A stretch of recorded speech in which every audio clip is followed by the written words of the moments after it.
The vote was delayed by a last-minute row between Republican and Democratic senators over unemployment benefits. The plan includes direct payments of $1,200 to most American adults and aid to help small businesses pay workers.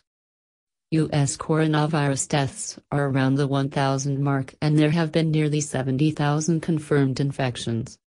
More than 21,000 people with coronavirus have died across the world since it emerged in China's Wuhan province in December, while the number of infections is racing towards 500,000.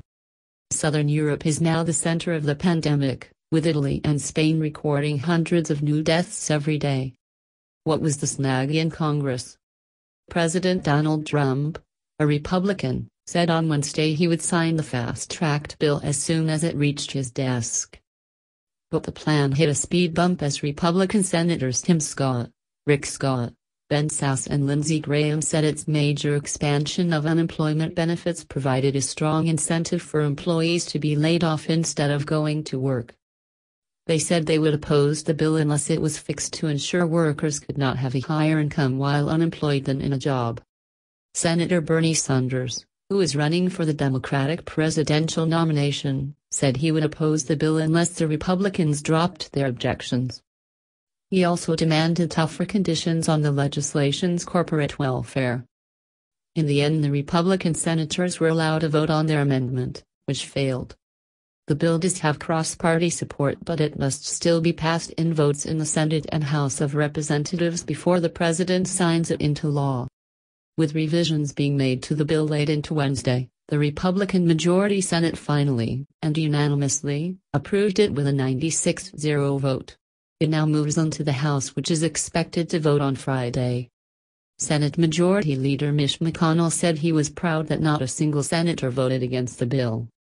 The chamber's senior Democrat, Senator Chuck Schumer, said, "And so this is a good ending. Twists and turns were enormous. I always had faith we would pass this bill, because America and the American people demanded it." What do we know about the deal? The agreement reached by Republican and Democratic leaders in the Senate includes tax rebates, loans, money for hospitals and rescue packages.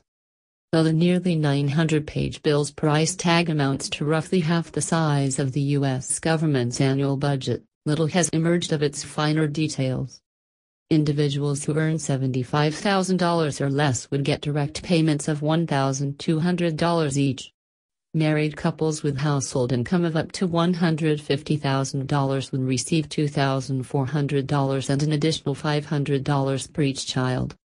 Mr. McConnell described the package as a wartime level of investment in the U.S. nation.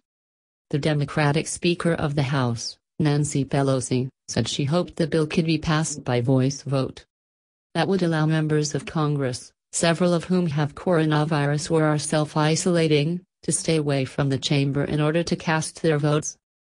But if any member objected, lawmakers would be asked to return to Washington and vote over the course of an entire day, in order to limit how many people are present on the House floor at one time. What's the latest from the virus hotspot of New York? New York City Mayor Bill de Blasio said on Wednesday it is likely half of America's most populous city of more than 8 million would catch coronavirus by the time the pandemic ran its course. By Wednesday morning, 199 New Yorkers had died from the disease and confirmed cases had reached 17,856. According to the New York Times, 13 patients died in a matter of hours on Tuesday at a hospital in the Queens borough of the city, with a young doctor there describing apocalyptic scenes. But there were signs of hope.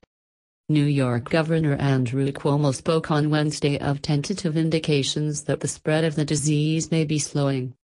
On Sunday, hospital admissions were doubling every 2 days. But by Monday that rate had fallen to every 3.4 days. And on Tuesday every 4.7 days, Mr. Cuomo said. The whole of New York State had 285 coronavirus deaths in more than 30,800 patients as of Wednesday morning, about half of the total U.S. caseload. What is the situation elsewhere in the U.S.? The U.S. Federal Emergency Management Agency said New York, North Carolina and Hawaii had requested special mortuary teams to be ready for mass casualties. New Orleans, Louisiana, where crowds celebrated Mardi Gras last month, has recorded the world's highest growth rate in coronavirus cases. California's Governor Gavin Newsom said 1 million Californians had registered as unemployed just this month. The U.S. is more than midway through a 15-day attempt to slow the spread of the virus through social distancing. 2 more states, Minnesota and Idaho, issued statewide stay-at-home orders on Wednesday, joining at least 17 others. The president said on Tuesday that reopening the country by Easter would be a beautiful timeline.